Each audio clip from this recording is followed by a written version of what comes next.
DesignerLogic uses calendar events to show you exactly what's going on over time in your project.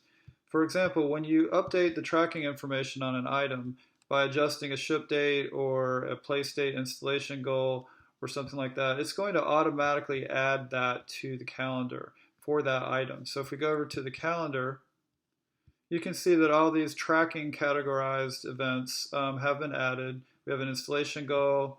We have all kinds of information, a ship date down here. Now, if you click on one of those names of the events, it's going to open up that event for editing, and you can add other information into it there. Now, you can also add an event directly yourself and assign it to an item. So say you want to assign it to a project, and there's an item in that project that the event is about.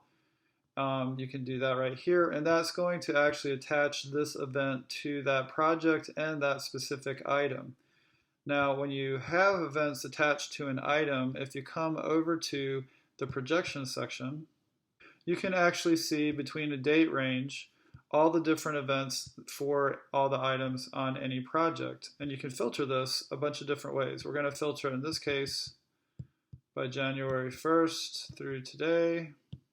And here you can see all the different items, and these highlighted numbers show how many events for that day that item has. For example, this Adirondack chair has 2 events on March 2nd. If we click on that, it's going to open up what the events are right here for these chairs. And if you click on the edit link, you can drill down and get even more information about that event.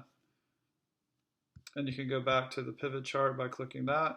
And so here you can really see all the different timeline, basically, events for a project between a range of dates. And if we come back up, you can change your filters. You can do it by a specific project and things like that. And we're also going to be adding a Gantt chart that is fairly similar to this, but is more like a bar chart over time.